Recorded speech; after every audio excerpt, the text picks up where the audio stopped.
வணக்கம். ஸ்ரீ செல்வ விநாயகர் ஆசியுடன் அனைத்து அன்பு உள்ளங்களுக்கும் என்றும் நலமுடன் வாழ்க பல்லாண்டு என இறைவனை கேட்டுக்கொண்டு உங்களுடன் பேசுவதில் பெரும் மகிழ்ச்சி கொள்கிறேன். நம்ம தலைப்பு சனி வக்ர பயிற்சி நமது கும்பராசிக்கு எப்படி இருக்குங்கிறது பார்த்துக்கலாம்.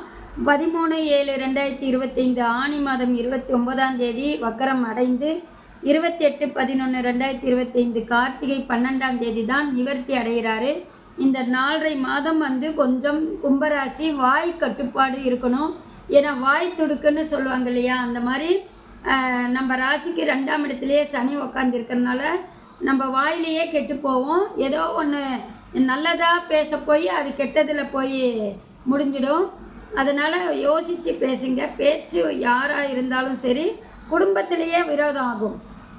ஏன்னா குடும்பஸ்தானத்தில் தானே உட்காந்துருக்கு. வாக்குஸ்தானம் ப்ளஸ்ஸு குடும்பஸ்தானங்கும்போது குடும்பத்திலேயே உங்களுக்கு விரோதமாகும். உங்களோட குடும்பம், அப்பா சைடு, அண்ணன் சைடு, அக்கா தங்கை அப்படின்னு இருக்கக்கூடியவங்ககிட்ட பார்த்து பேசுங்க. நீங்கள் சொல்கிற பதிலே உங்கள் அப்பா வீட்டு வழியிலேயே கொஞ்சம் பகை ஏற்படுத்திடும். ஏன்னா குடும்பங்கும்போது உங்கள் அப்பா வீட்டு வழியிலேயே ஏதோ ஒன்று நீங்கள் சொல்ல போய் உங்களை எப்பயோ சொல்லியிருக்கிறது கூட அது இந்த மாதிரி அப்போ சொன்னால் அப்புறம் இப்போ மட்டும் சொல்லாமல் இருப்பாளா அப்படின்னு அப்போல்லாம் நல்லதாக எடுத்திருப்பாங்க. ஆனால் இப்போ அப்பையே அப்படி சொன்னால் இப்போ இதை சொல்ல மாட்டாளா அப்படின்னு உங்களை கெட்ட பெயரை உண்டு பண்ண வழிவகுத்து விட்டுடும்.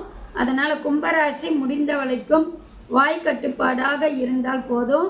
அது நம்மளுக்கு ஆபத்து வராது. வாக்குஸ்தானத்திலே இருக்கிறதுனால படிப்பிலையும் கொஞ்சம் பாதிப்பு ஏற்படும். படிக்கிற பிள்ளைங்களுக்கு கவனமாக இருக்கணும். சனி வக்கர நிலையிலும் போது சனி பகவான் வழிபாடு இருக்கணும். இன்னொன்று, பழனி முருகனை வணங்கிட்டு வந்தால் கொஞ்சம் நல்லாயிருக்கும்.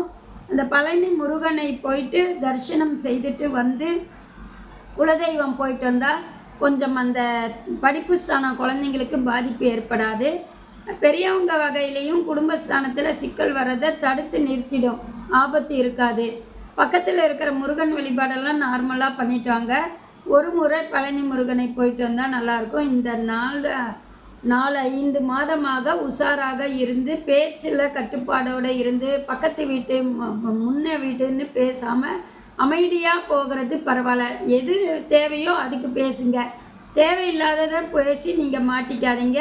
பழனி முருகனை வணங்கிட்டு வாங்க. நல்லதே நடக்கும். நன்மை பிறக்கும்.